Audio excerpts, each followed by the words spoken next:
Bonjour, je vais maintenant vous présenter un autre conte qui a pour titre La Belle au bois dormant. Donc, c'est un classique écrit par Jacob et Wilhelm Grimm qui commence maintenant. Il y a très longtemps, un roi et une reine s'alanguissaient de n'avoir pas d'enfants. Chaque jour, ils se lamentaient. J'aimerais ça avoir un enfant. Mais ils ne pouvaient toujours pas en avoir. Un jour, cependant, alors que la reine était allongée, une grenouille croassa et lui parla ainsi. « Ton vœu sera exaucé. L'an à venir, tu mettras au monde une fille. » La prédiction de la grenouille se réalisa. Et la reine mit au monde une fille qui était si belle que le roi en fut rempli de joie et fit donner une grande fête. Il ne fut pas seulement inviter la famille, les amis, les connaissances, mais encore toutes les femmes sages du royaume pour qui l'enfant aurait de la grâce et de l'importance. Il y en avait 13 dans le royaume, mais comme il n'y avait que 12 assiettes en or, dans lesquelles elle devait manger, l'une d'elles devait rester chez elle. La fête fut donnée, et lorsqu'elle se termina, les femmes sages vinrent pour offrir leurs merveilleuses offrandes. Je te donne la bonté. Je te donne la richesse. Je te donne la patience. Tu vas? Viens chanter. La générosité. Je te donne la grâce. Tu seras modeste. Tu seras toujours joyeuse. Tu seras la plus gentille de toutes.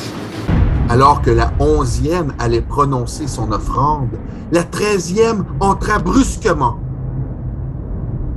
Je te donne Elle la poussait pour ainsi se venger de ne pas avoir invité, et sans saluer ni regarder personne, elle prononça d'une voix puissante. La fille du roi se piquera avec un fuseau lors de sa 15e année et en tombera morte.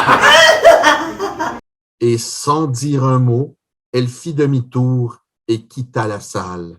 Tout le monde fut atterré lorsqu'entra la 12e sage-femme, qui n'avait toujours pas prononcé son offrande. Ne pouvant enlever le mauvais sort, mais seulement l'adoucir, elle annonça. Elle ne tombera pas morte, mais dans un profond sommeil de Satan. Le roi, qui voulut protéger sa chère enfant, fit promulguer un décret par lequel tous les fuseaux de son royaume devraient être brûlés. Les dons des sages-femmes furent pleinement exaucés, car l'enfant était si belle, modeste, bonne et plein de bon sens que tous lui témoignaient beaucoup d'amour.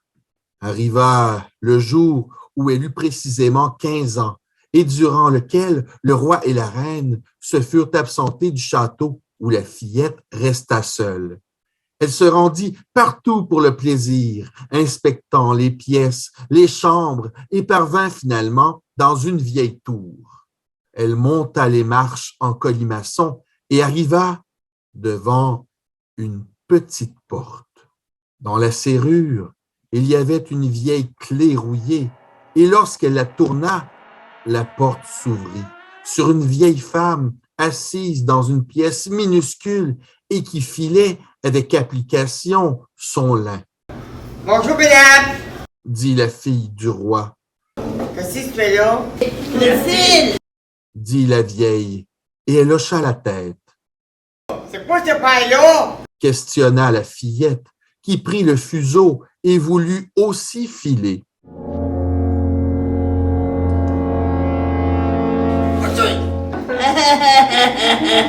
À peine eut-elle touché le fuseau que le sort fut accompli et qu'elle se piqua le doigt.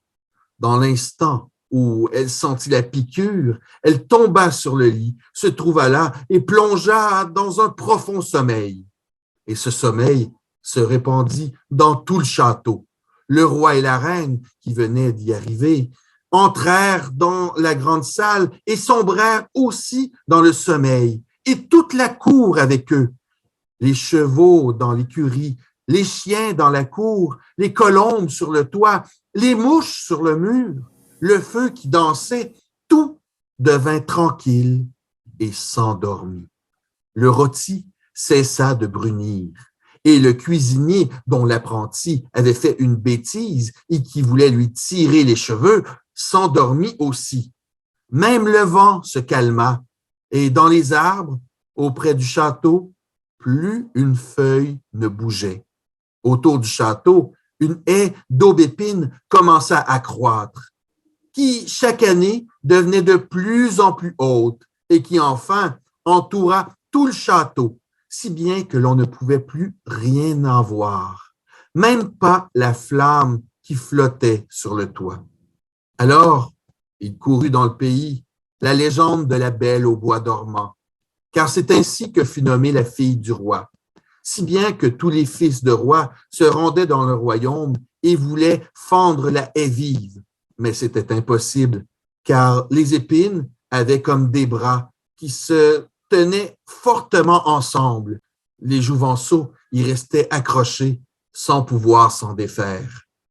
Bien des années plus tard, vint un fils de roi qui entendit un vieil homme raconter l'histoire de la haie d'aubépines, derrière laquelle se trouvait un château. Dans celui-ci, une splendide fille de roi, qu'on appelait Belle au bois dormant, y sommeillait depuis 100 ans, ainsi que le roi, la reine et toute la cour. Le vieil homme tenait de son grand-père que de nombreux fils de roi étaient venus et avaient tenté de franchir la haie, mais ils y étaient restés accrochés.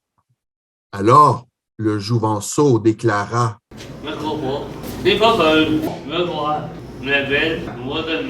Non, fais pas ça. Le vieil homme voulut l'en dissuader, mais le jeune homme ne voulut rien écouter. Cependant, les 100 années s'étaient écoulées et le jour était venu où la Belle au bois dormant devait se réveiller. Alors que le fils du roi s'approchait de la haie d'épines, il y avait des hautes et belles fleurs qui s'écartaient pour le laisser passer sans le blesser et qui se refermaient de nouveau en haie vive. Dans la cour du château, il vit les chevaux et les chiens de chasse allongés et endormis. Sur le toit, les colombes étaient perchées, la tête enfouie sous leurs ailes.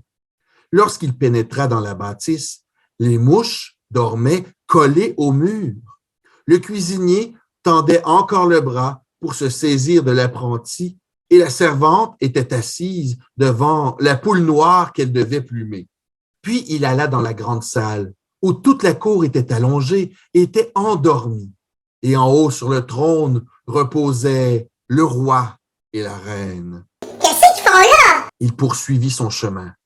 Tout était si calme qu'il entendait même sa propre respiration. Et enfin, il entra dans la tour et ouvrit la porte de la petite pièce dans laquelle sommeillait la Belle au bois dormant. Elle gisait là, si belle qu'il ne pouvait en détourner les yeux. Il se pencha et lui donna un baiser. Alors, la Belle au bois dormant battit des paupières, se réveilla et le regarda avec affection. Puis ils descendirent ensemble. Le roi se réveilla, la reine et toute la cour aussi. Et ils se regardèrent en ouvrant les yeux, grands, abasourdis. Et les chevaux de la cour se levèrent et ruèrent.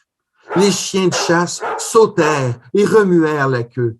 Les colombes sur le toit sortirent la tête d'en dessous de leur aile, regardèrent partout, et puis s'envolèrent vers les champs. Les mouches sur les murs bourdonnèrent à nouveau. Le feu dans l'âtre crépita et reprit sa cuisson. Le rôti reprit sa brunissure. Le cuisinier envoya une taloche à l'apprenti qui se mit à crier. Et la servante finit de plumer la poule. Enfin, les noces du prince et de la Belle au bois dormant purent être célébrés. Ce fut toute une fête. Et ils vécurent heureux jusqu'à leur dernier jour.